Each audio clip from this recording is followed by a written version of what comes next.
안녕하세요. Eat 바이블입니다.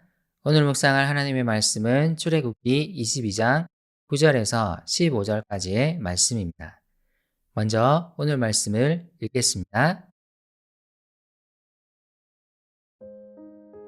소든지 낙이든지 양이든지 의복이든지 그 밖에 어떤 분식물이든지 그것을 서로 자기 것이라고 주장하는 사건이 생기면 양쪽 다 하나님 앞으로 나아가야 하며 하나님께 유죄 판결을 받은 사람은 그 상대방에게 갑절로 물어주어야 한다. 어떤 사람이 그 이웃에게 낙이든지 소든지 양이든지 그 밖에 어떤 집 짐승이든지 무엇이든지 지켜달라고 맡겼는데 그것이 죽거나 다치거나 아무도 모르게 없어졌으면 그것을 맡은 사람이 이웃의 짐승을 가로채지 않았음을 주 앞에서 맹세함으로써 둘의 옳고 그름을 가려야 한다.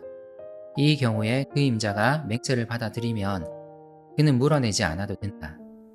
그러나 도둑 맞은 것이 확실하면 그는 그 임자에게 도둑 맞은 것을 물어주어야 한다. 그것이 맹수에게 찢겨서 죽었으면 그 증거물을 가져다 주어야 하는데 이 경우에 그는 그 찢겨서 죽은 것을 물어주지 않아도 된다. 어떤 사람이 그 이웃에게서 짐승을 빌려 왔는데 그것이 다치거나 죽을 때에 그 임자가 그 자리에 함께 있지 않았으면 그는 반드시 물어주어야 한다.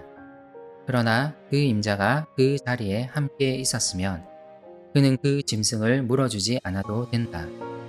그 짐승이 세를 낸 것이면 그 쇳돈을 계산해서 주어야 한다.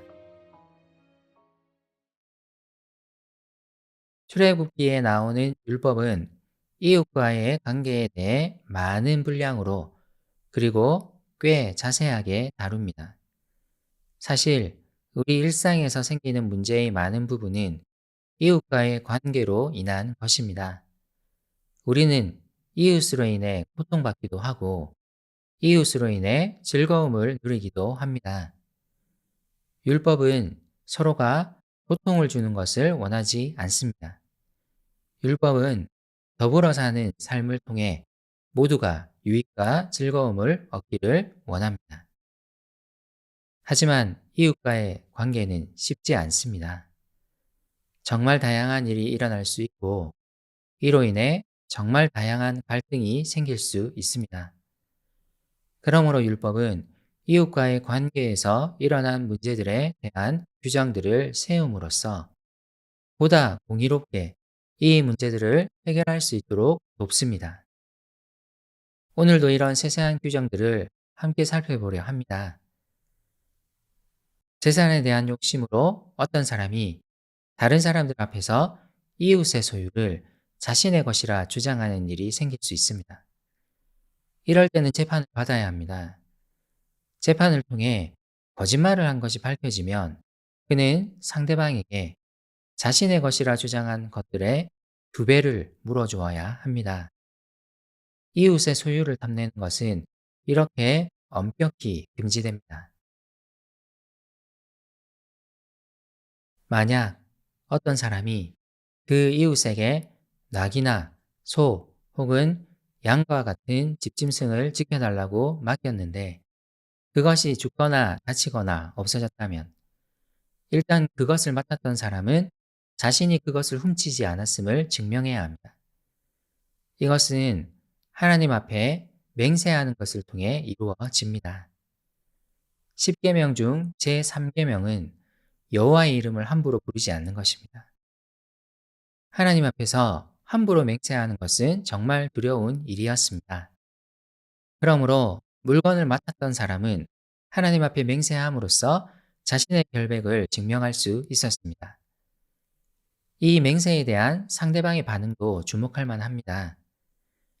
가축을 맡긴 사람이 가축을 맡은 사람의 이 맹세를 받아들인다면 가축을 맡은 사람은 없어진 가축을 물어내지 않아도 됩니다. 그가 하나님께 맹세했기 때문입니다. 여호와 하나님에 대한 경외가 이 행동의 중요한 핵심입니다. 이웃과의 관계에서도 가장 중요한 것은 하나님을 경외하는 것입니다. 하지만 가축을 맡은 사람이 그것을 도둑질한 것이라면 그는 그것을 반드시 물어야 합니다. 만약 그 가축이 맹수에게 먹혀서 죽었다면, 그리고 그 증거가 있다면 가축을 맡은 사람은 주인에게 배상하지 않아도 됩니다. 상황이 좀 다른 규례들도 있습니다. 만약 어떤 사람이 이웃에게 가축을 빌려왔는데 그 주인이 없는 상황에서 그 가축이 다치거나 죽으면 그는 주인에게 반드시 그 가축에 대해 배상해야 합니다.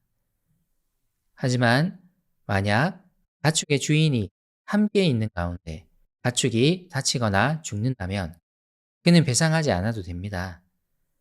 함께 있는 상황에서는 가축의 주인에게도 관리의 책임이 있기 때문입니다. 율법은 경우에 따라 적용을 달리함으로써 억울한 일이 최대한 없도록 애쓰고 있습니다. 이스라엘 백성이 이웃과의 관계에서 책임을 다하는 동시에 상황에 따른 적용을 하도록 돕고 있습니다. 모세오경에 나오는 율법은 오늘날의 우리에게 부정적으로 여겨지는 경향이 있습니다. 율법이 우리를 구원하지 못하고 은혜가 우리를 구원한다는 강렬한 메시지가 있기 때문입니다. 하지만 이것이 자칫 율법의 정신을 무시하는 것이 되어서는 안 됩니다. 예수님도 자신이 율법을 폐하러 온 것이 아니라 완성하기 위해 오셨다고 말씀하셨습니다. 그러므로 우리는 하나님의 백성다운 삶을 살아가기 위해 애써야 합니다. 이 중 가장 많은 비중을 차지하는 것은 이웃에게 책임을 다하는 것입니다. 하나님을 경외하는 것은 이웃을 사랑하는 것으로도 드러나야 합니다. 함께 기도합시다. 하나님, 하나님의 백성답게 살아가도록 도와주세요. 이웃과의 관계에서 책임을 다하고 싶습니다. 하나님을 대하는 그 마음으로 이웃을 대하기를 원합니다. 이웃과의 관계에서 일어나는 일들을 지혜롭게 그리고 공의로 풀어나가도록 도와주세요. 예수님의 이름으로 기도드립니다. 아멘.